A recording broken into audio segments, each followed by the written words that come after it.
Deep in the Andromeda sector, radio waves danced through space carrying something the galaxy had never heard before. The signals pulsed with mathematical patterns, followed by sounds that seemed almost musical, then images of strange bipedal creatures standing upright on two legs. Dr. Yenth adjusted her crystalline sensory organs as the transmission played again through the research station's speakers. "Play the mathematical sequence once more," she requested, her voice creating harmonic frequencies that resonated through the chamber. The other scientists gathered around the holographic display, watching numbers flow across the screen in perfect order. Prime numbers, geometric progressions, even what appeared to be calculations for orbital mechanics. "They understand mathematics," observed Dr. Krell, his gaseous form shifting between purple and green hues of excitement. "And they're deliberately trying to communicate." The discovery sent ripples of joy throughout the Galactic Trade Consortium. In over 4 centuries of space exploration, they had encountered 43 intelligent species, and each contact had followed the same wonderful pattern. A peaceful civilization would send out radio signals from their garden world, the consortium would respond with friendship, and another harmonious member would join their growing family of worlds. Admiral Kef received the news while reviewing trade agreements in his quarters aboard the flagship Peaceful Dawn. His crystalline body brightened with satisfaction as he read the report. Another species to welcome, another world to bring into the fold of galactic civilization. The preliminary scans showed all the familiar signs: abundant water, moderate temperatures, diverse plant life. Clearly another paradise world that had nurtured another gentle species. "Prepare the standard first contact protocol," he ordered his communication officer. "Send mathematical sequences, peaceful imagery from our homeworlds, and the universal friendship greeting. Begin preparations for the integration fleet."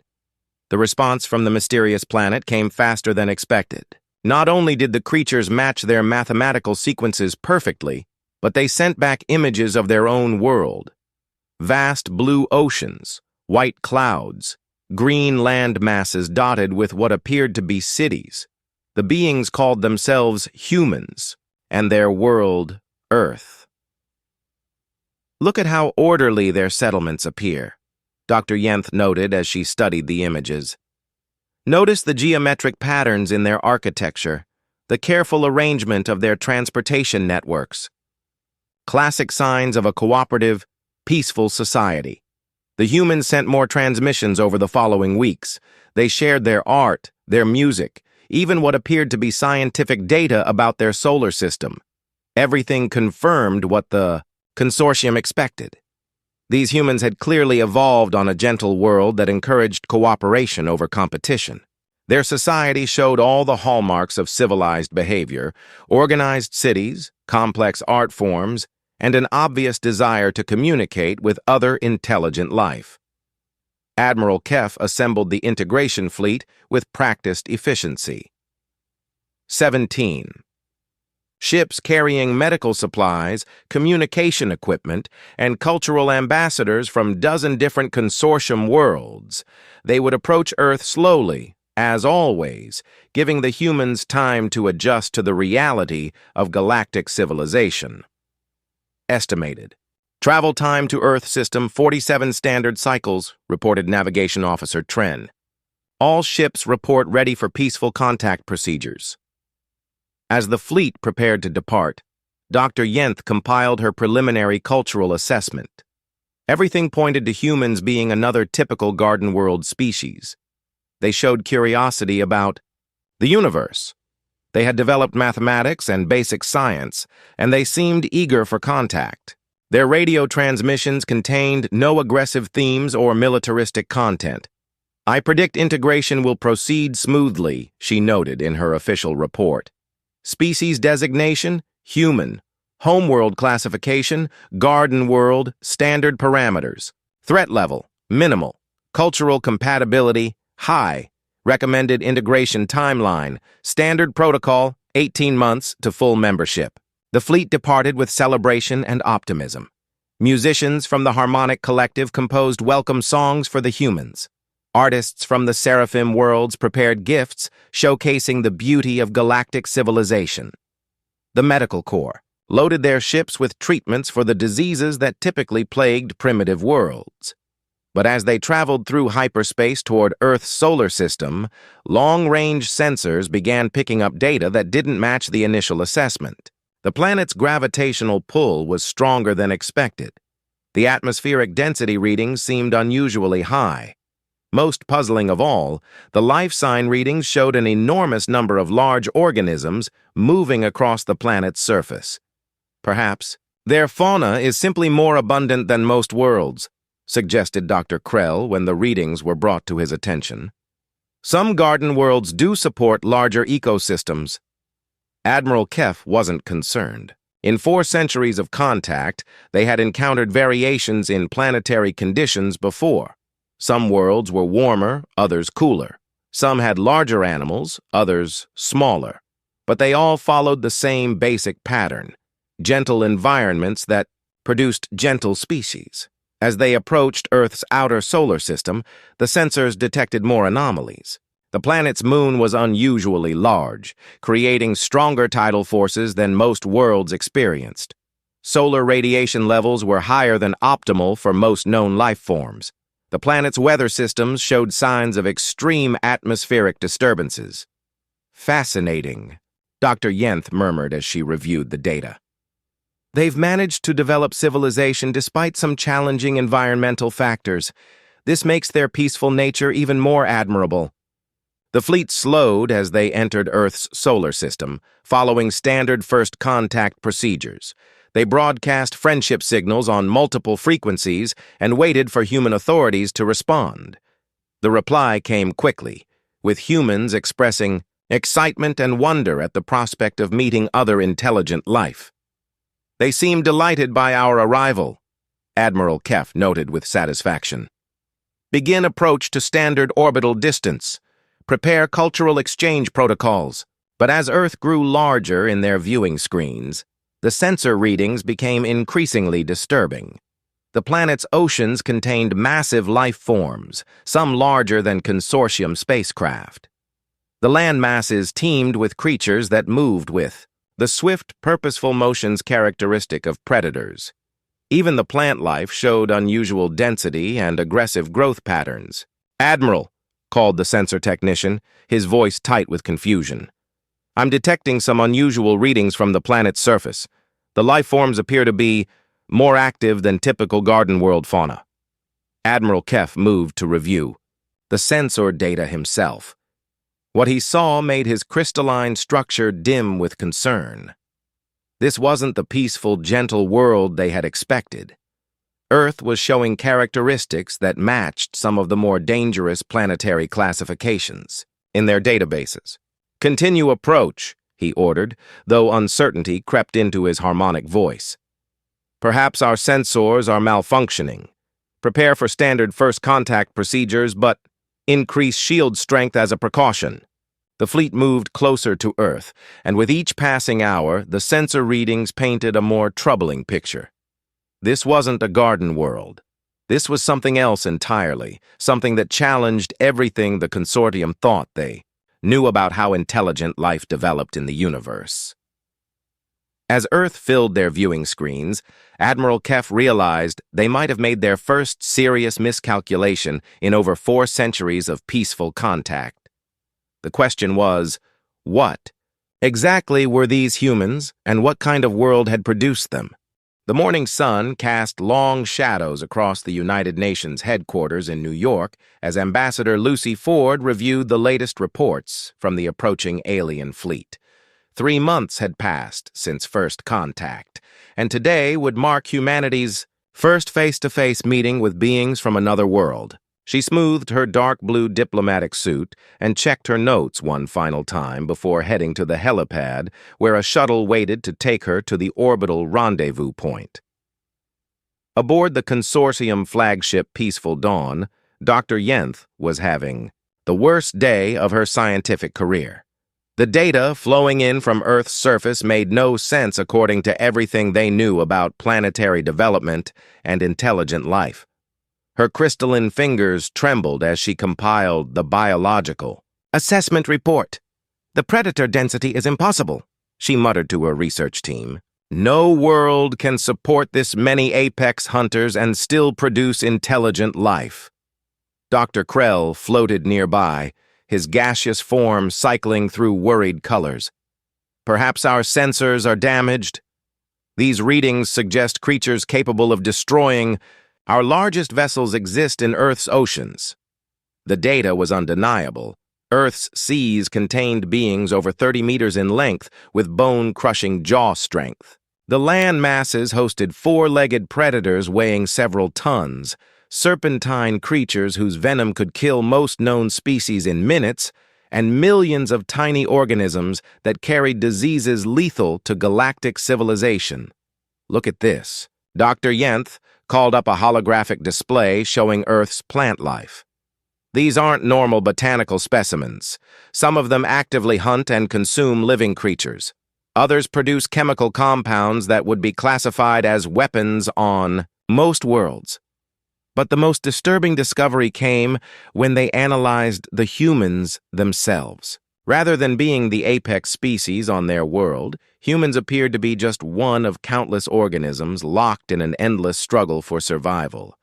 They weren't the dominant life form because they were the strongest or fastest. They had succeeded through something the consortium had never encountered: the ability to adapt, cooperate, and overcome challenges through intelligence while retaining all their survival instincts.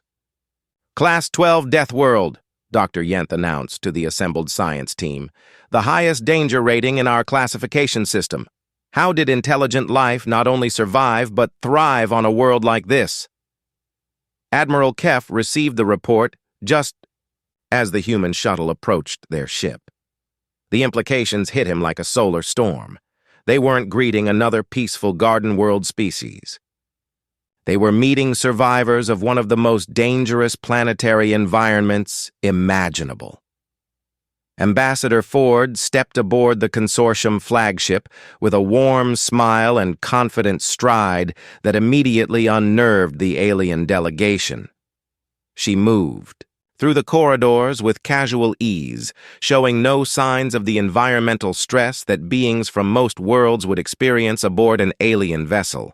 "Welcome to our solar system," she said through the translation device, extending her hand in the human gesture of greeting. "We're honored to meet representatives of galactic civilization." Admiral Kef accepted the gesture cautiously. The human's grip was firm, and he could sense the controlled strength behind it. This wasn't the delicate touch of a typical garden world dweller. "We are pleased to establish contact with your species," Admiral Kef replied, his crystalline form dimming, slightly with uncertainty. "Though we must admit, your world presents some unique characteristics." During the formal meeting that followed, the humans displayed all the diplomatic courtesy expected of a civilized species.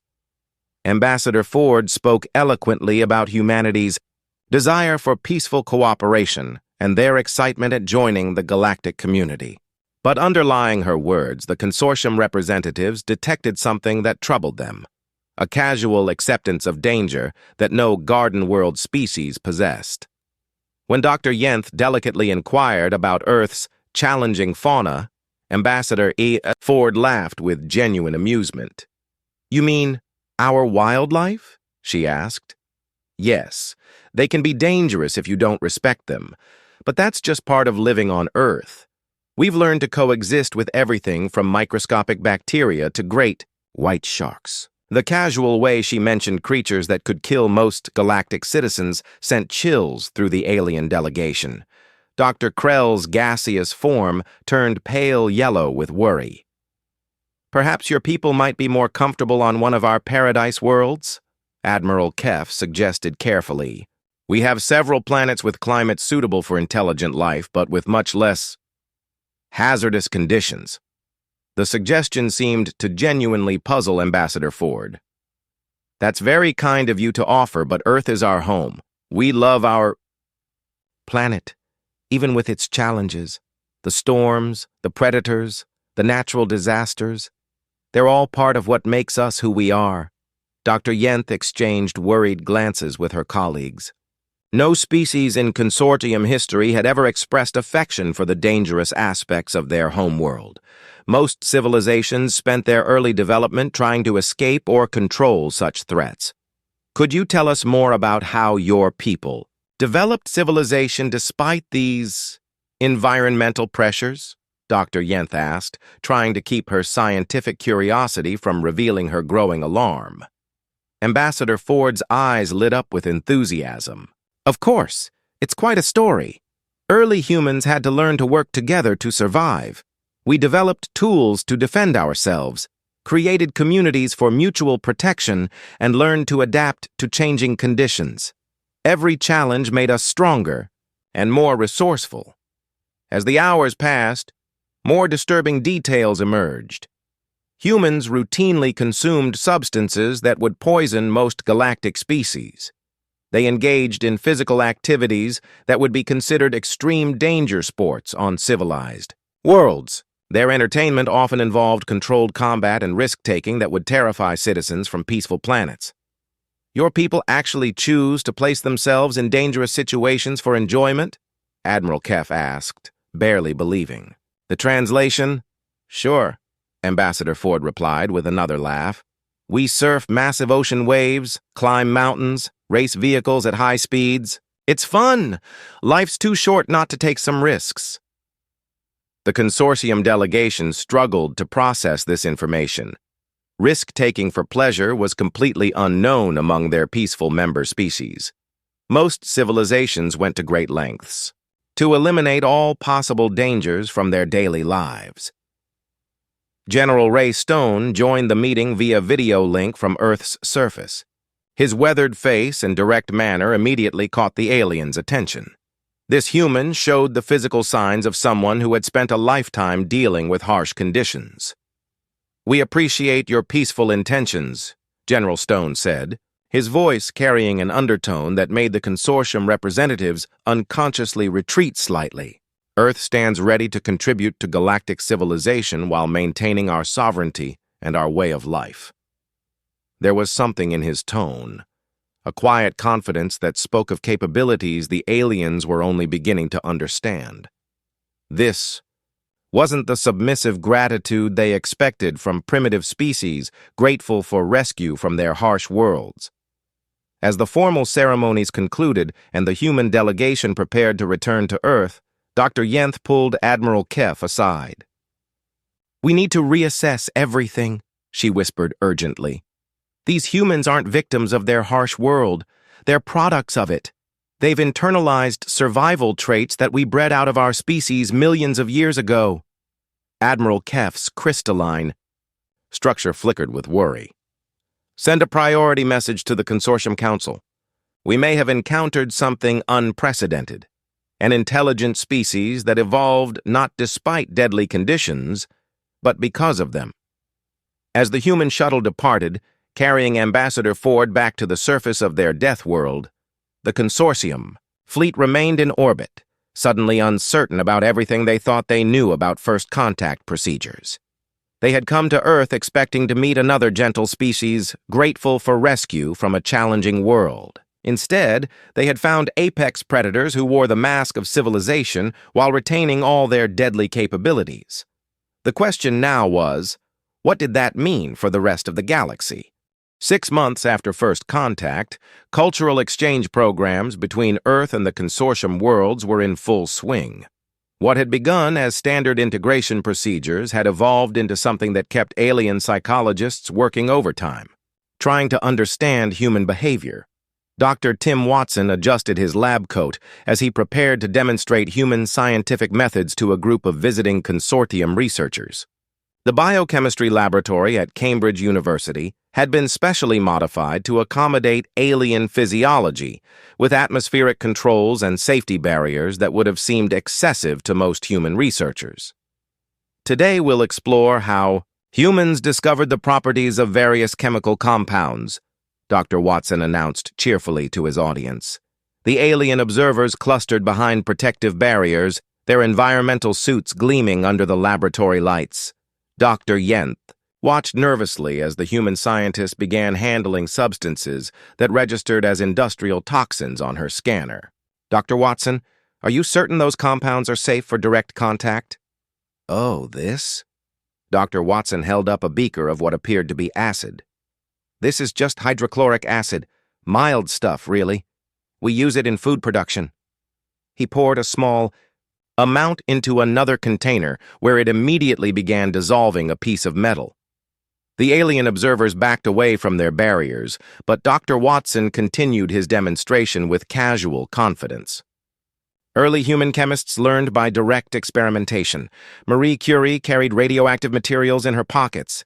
The Curies were remarkable researchers, though they did die from radiation exposure. They died from their research?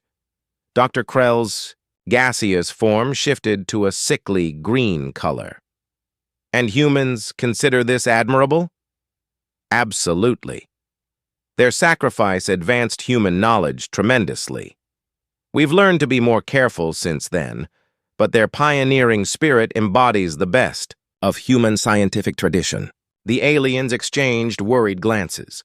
In consortium civilization, scientific research was conducted through careful simulation and remote observation. The idea of deliberately exposing oneself to dangerous substances was incomprehensible.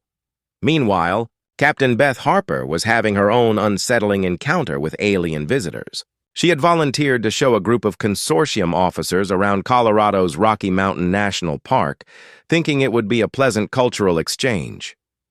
Just a gentle hiking trail, she had assured Admiral Kef when arranging the visit. Beautiful mountain scenery, fresh air, perfect for getting to know Earth's natural beauty. Now, as she watched 6 alien beings struggle up the mountain path in full environmental suits, Captain Harper began to realize that her definition of gentle might not match theirs.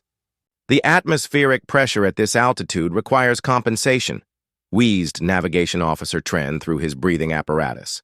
How do humans function in such conditions? "This is only about 8,000 feet, Captain Harper replied, jogging easily alongside the struggling aliens. "Some of our cities are higher than this. People adapt pretty quickly." She paused to point out some local wildlife. "Oh, look, a black bear with cubs. Aren't they adorable?" The consortium officers immediately activated their emergency shields, but Captain Harper just smiled and took photographs. "Don't worry, they're not aggressive unless threatened. Just give them space and make some noise so they know we're here." "That creature could destroy our combat mechs," Admiral Kef observed quietly. Yet she considers it adorable and shows no fear response. The situation grew more concerning when Captain Harper casually mentioned the other hazards they might encounter: mountain lions, rattlesnakes, sudden weather changes, and the 1,000-foot cliffs they were hiking along. "The trail gets narrow. Up ahead," she warned cheerfully. "Watch your step. It's quite a drop on the left side, but the view is absolutely worth it."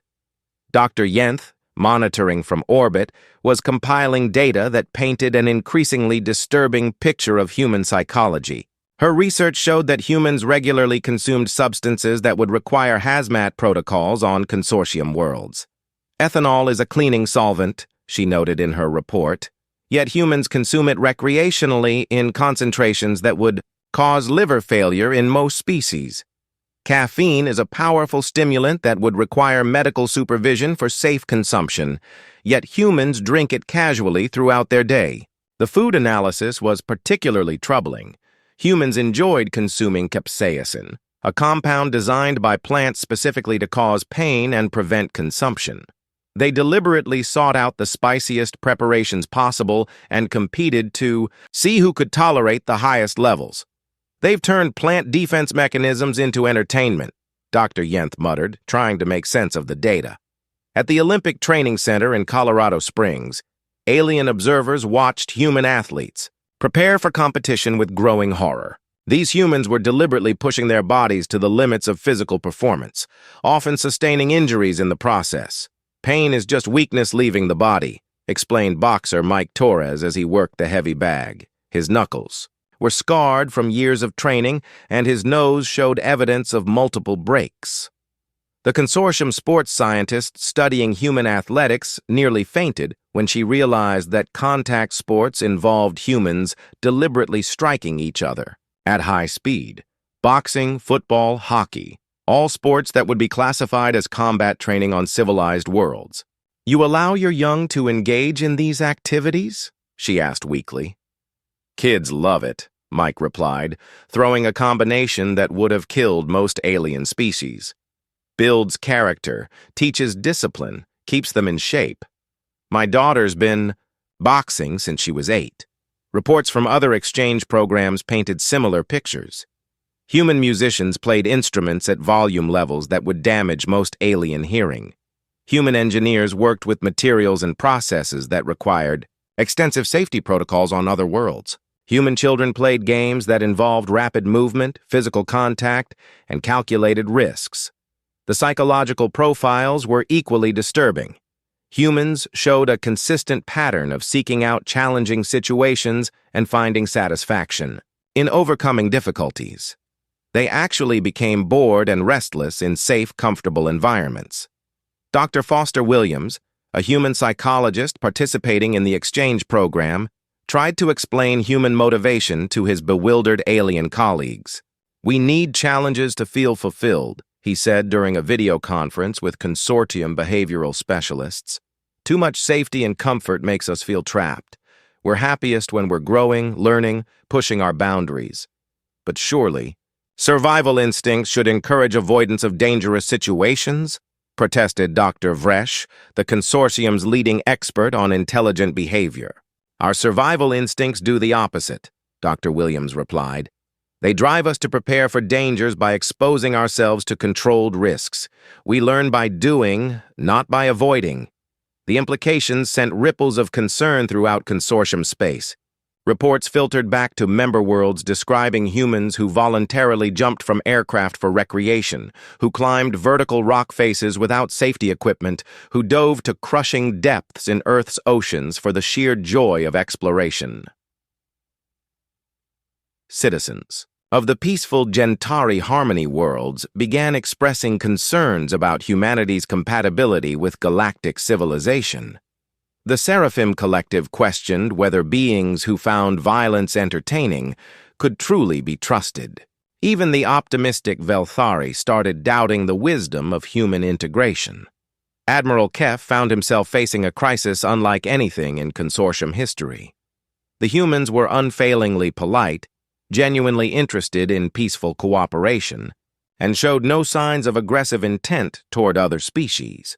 But they were also capable of casual violence, comfortable with extreme risk, and possessed survival instincts that had been bred out of civilized species millions of years ago.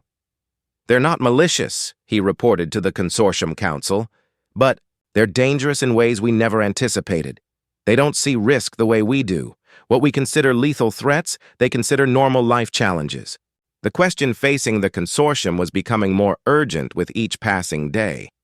How do you integrate a species of apex predators who genuinely want to be friends, but who could accidentally destroy everything you've spent millennia building? The cultural exchange programs continued, but now they carried an undercurrent of tension that hadn't existed before. The aliens were beginning to understand that they hadn't discovered another peaceful civilization. They had awakened something that could change the nature of galactic society forever. Emergency sessions echoed through the crystal chambers of the Consortium Council as representatives from 17 species debated humanity's fate.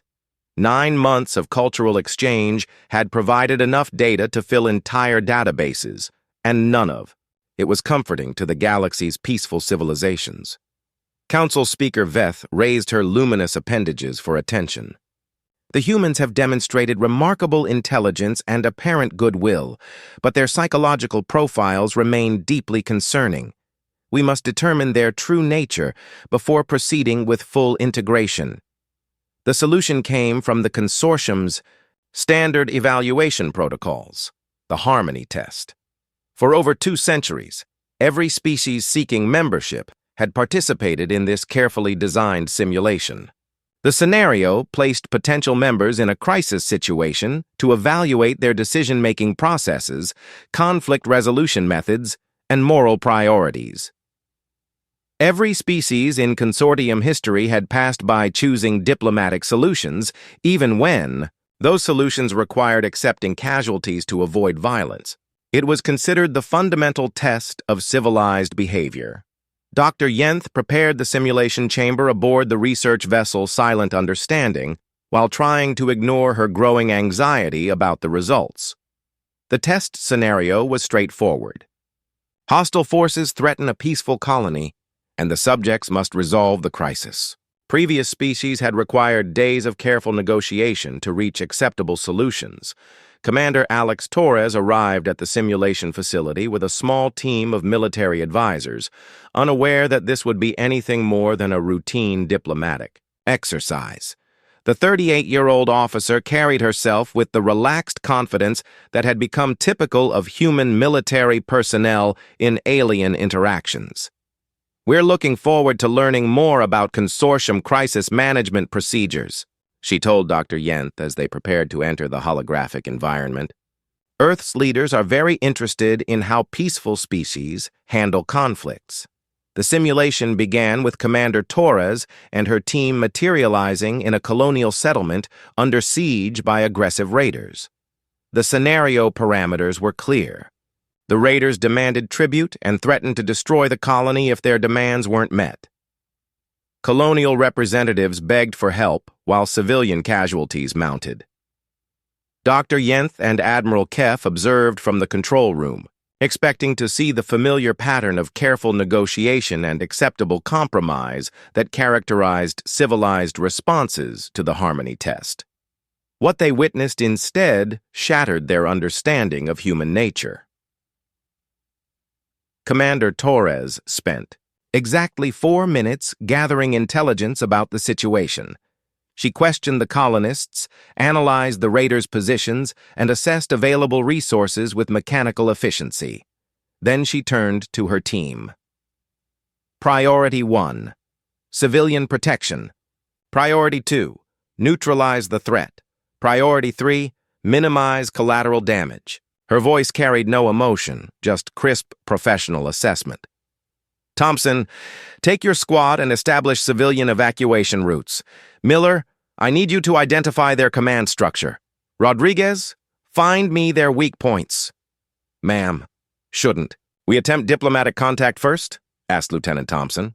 "No point," Commander Torres replied, studying a tactical display. "They've already demonstrated hostile intent and threatened civilians. Negotiation would just give them time to strengthen their positions and cause more casualties." The aliens watched in growing horror as the humans systematically dismantled the raider threat through a combination of psychological warfare, tactical deception, and precisely applied violence. Commander Torres didn't negotiate with the hostiles. She manipulated them into revealing their positions, then eliminated them with ruthless efficiency. The simulation that typically required days of delicate diplomacy ended in 47 minutes. 0 civilian casualties. Complete neutralization of the threat. The raiders' survivors fled in terror after witnessing their comrades disappear one by one to human tactics they couldn't counter. Admiral Kef's crystalline structure flickered, rapidly with distress. They didn't even attempt peaceful resolution. "Worse," Dr. Yenth whispered, studying the tactical analysis. "They show complete mastery of organized violence. This isn't random aggression. It's sophisticated warfare refined over millennia of conflict." After the simulation ended, Commander Torres debriefed with her usual professional demeanor, apparently unaware of the psychological impact her performance had on the alien observers. "Solid scenario," she noted approvingly. "Realistic threat assessment, believable civilian population dynamics, good training value, though I should mention that the raider tactics were pretty basic. Any competent military force would have neutralized them more quickly." "More quickly," The words sent chills through the consortium delegation. Humans considered their devastating performance insufficiently efficient. Commander Torres, Dr. Yenth asked carefully, did you consider attempting to negotiate with the hostile forces? The human looked genuinely puzzled by the question. With respect, Doctor, they had already demonstrated murderous intent toward civilians. Negotiating would have been equivalent to collaborating with terrorists. You don't negotiate with people who threaten innocent lives. You stop them. Dr. Yenth realized they were dealing with a species that had inverted the moral framework that governed galactic civilization. Where peaceful species saw negotiation as virtuous and violence as failure, humans saw violence against threats as moral obligation and negotiation with aggressors as collaboration with evil. But the real shock came during the expanded evaluation phase. Engineer Carl Murphy, thinking he was participating in a routine technical assessment, casually demonstrated human tool use capabilities that left the alien observers speechless. Standard field engineering, he explained while improvising a functioning weapon from common materials found in the simulation environment. You learn to work with whatever's available. Back in Afghanistan, we used to say that humans can make weapons out of anything. Rocks, sticks, kitchen utensils, even dental floss if you're creative enough. He proceeded to demonstrate 17 different methods for creating explosives from household items, detailed techniques for improvised fortifications, and comprehensive strategies for turning civilian infrastructure into defensive advantages. Every human settlement maintains detailed contingency plans, he continued conversationally. Natural disasters, foreign invasion, alien attack, zombies. We plan for everything. My hometown of 30,000 people has evacuation routes, supply caches, and designated militia commanders for pretty much any crisis scenario you can imagine. The aliens realized they were listening to a civilian engineer casually discuss military preparations that exceeded the defensive capabilities of most consortium worlds.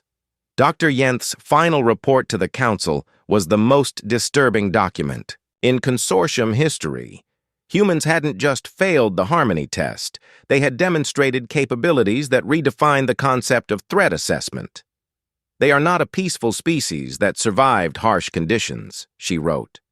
They are apex, predators who learn to cooperate while retaining all their lethal capabilities. Every human we've studied shows evidence of ingrained tactical thinking, casualness toward violence, and instinctive preparation for conflict.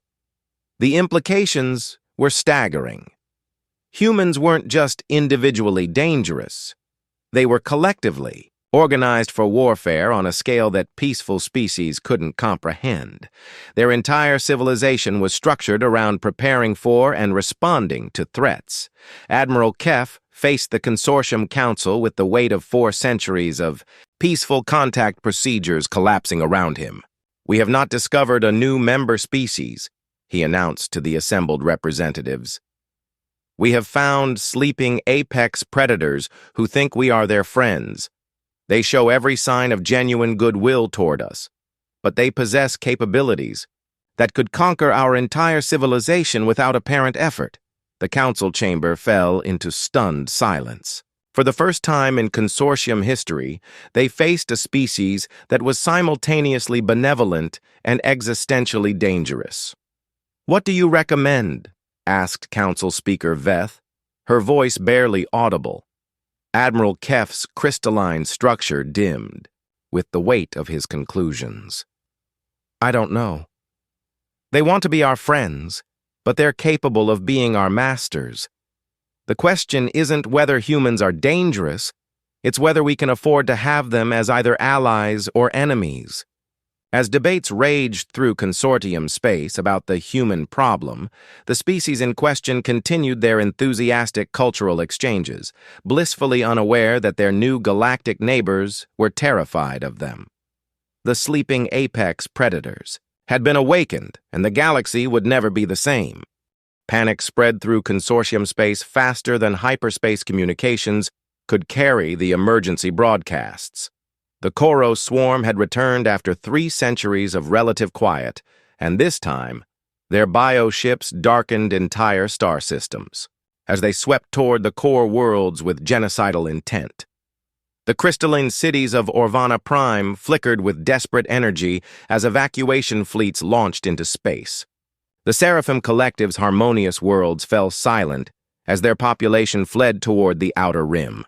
For 700 years, the Consortium's strategy against the Koros had remained unchanged.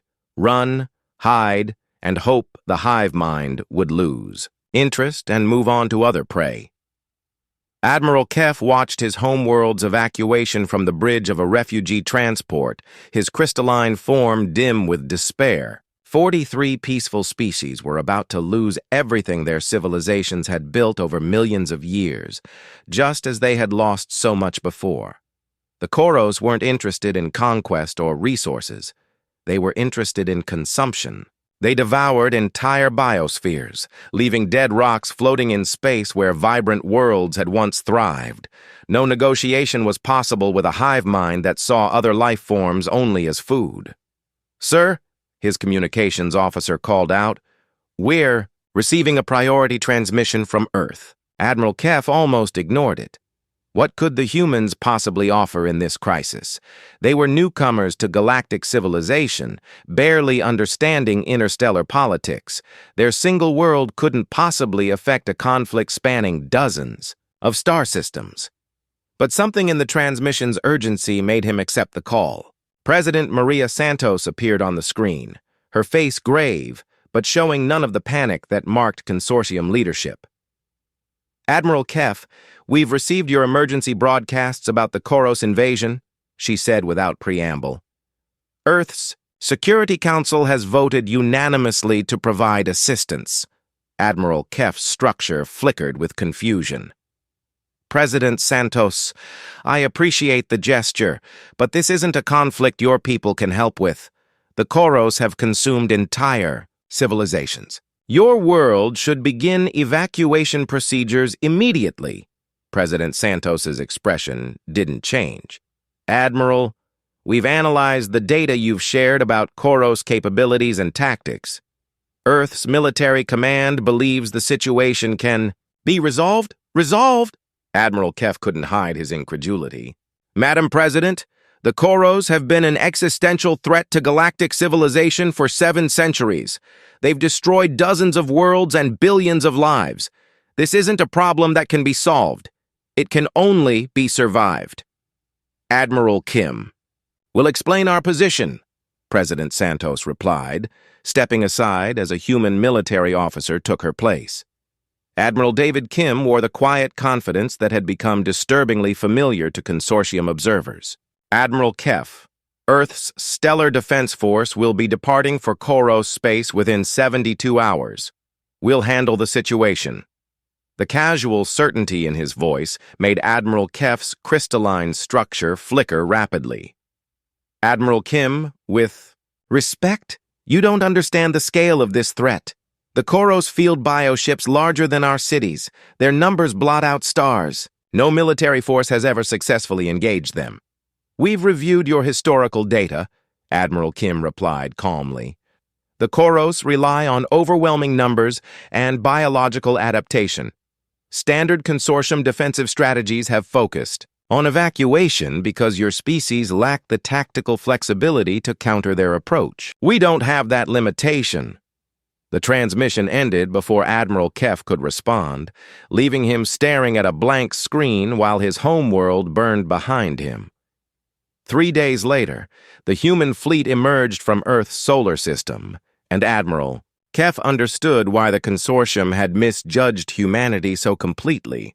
The ships that approached Koros space bore no resemblance to the peaceful exploration vessels of galactic civilization. Dr. Yenth, monitoring from a research station, watched in fascination and growing horror as the human fleet deployed. "They've militarized every technology we shared with them," she whispered into her recorder. "Our peaceful medical scanners have become targeting systems. Our communication arrays have been converted to electronic warfare platforms. Our transportation technology now powers weapons of incredible precision. The humans had taken 700 Years of consortium scientific advancement and transformed it into tools of war in less than a year. More disturbing still, their military doctrine bore no resemblance to anything in galactic records.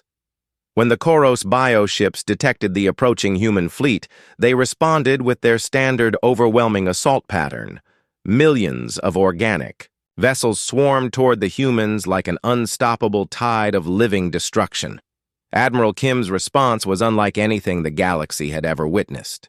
The human ships didn't retreat or attempt to match the Koros numbers. Instead, they dispersed into small formations that moved through space with predatory grace. They struck at the Koros swarm from unexpected angles, targeting not the individual bioships, but the coordination networks that allowed the hive mind to function. They're hunting, Admiral Kef realized as he watched the battle unfold. They're not fighting a war. They're conducting a hunt. The Koros had never encountered apex predators before. For 7 centuries, they had faced prey that ran or prey that fought defensively. They had no response to creatures that stalked them with patient intelligence, studying their patterns and exploiting their weaknesses. Human tactics were surgical and psychological. They destroyed key bioships to create confusion in the hive mind, then melted away before the Koros could respond. They used the aliens' own overwhelming numbers against them, causing massive collisions and friendly fire incidents. They introduced computer viruses into the biological networks, turning the Koros' greatest strength into a devastating liability. The war that had raged for centuries ended in 6 months. Not because the humans destroyed every Koros bioship, but because they gave the hive mind something it had never experienced before: fear. Captain Lisa Park commanded the final engagement from her battlecruiser Indomitable as the remnants of the Koros swarm fled toward their home systems. Her message to the hive mind was broadcast across all frequencies. "You have 2 choices," she announced with calm finality. "Return to your original territories and cease all expansion activities or face complete extinction. This is your only warning." The Koros, encountering apex predators for the first time in their species' existence, chose survival over expansion. But the galaxy's transformation was only beginning. Within months of the Koros' defeat, the Galactic Trade Consortium had dissolved. In its place arose the Terran Alliance, with humanity serving as the reluctant but undeniable guardians of galactic peace. The change wasn't imposed through conquest or coercion. The peaceful species of the galaxy simply recognized reality. They were no longer the dominant force in their own civilization. The apex predators from Earth had awakened, and their presence changed everything. Piracy disappeared virtually overnight. Criminal organizations found their operations disrupted by human peacekeeping forces that hunted lawbreakers with the same systematic efficiency they had shown against the Koros. Aggressive expansion by any species stopped when word spread that humans considered such behavior destabilizing to galactic peace. Ambassador Ford, now Director of Interspecies Relations, established the new diplomatic protocols from her office on New Geneva Station. The space facility orbited a garden world that had been specifically terraformed to accommodate multiple species, but everyone understood who really controlled galactic politics. "We don't want to rule anyone," she explained to a gathering of former consortium representatives. "We just want everyone to get along. But if you can't get along peacefully, we'll help you learn how." The implicit threat in her gentle words was understood by every species in the galaxy. Humans would maintain peace through strength, and that strength was beyond anything galactic civilization had ever imagined. Dr. Yenth, now serving as an advisor to the Terran Alliance, reflected on the transformation during her final report to the scientific archives. "We thought we were discovering another peaceful species to join our harmonious collective. Instead, we awakened sleeping guardians who have brought a new kind of peace to the galaxy." The peace was different from what the consortium had known. It wasn't the peace of prey animals huddling together for safety. It was the peace of apex predators, ensuring their territory remained stable and their allies remained protected. Children from dozens of species played together in the parks of New Geneva Station, laughing and learning under the watchful protection of beings who had once terrified their parents. The galaxy was safer than it had ever been, protected by creatures who understood violence so completely that they could ensure it remained controlled and rare. On Earth, life continued much as it always had. Humans surfed dangerous waves, climbed impossible mountains, and pushed the boundaries of what was possible. But now they did so as the acknowledged guardians of galactic civilization, and the universe was still deciding whether to be grateful or terrified by that responsibility. The aliens had called Earth seeking new friends for their peaceful collective. They had succeeded beyond their wildest dreams, but they had also awakened something that changed the balance of power in the galaxy forever. In the end, the Deathworlders from Sol had given the galaxy exactly what it needed. Protectors who were too dangerous for anyone to challenge, too principled to abuse their power, and too human to abandon their friends when they needed help. The universe had never been safer, and it had never been more aware of just how fragile peace could be without the right guardians to protect it.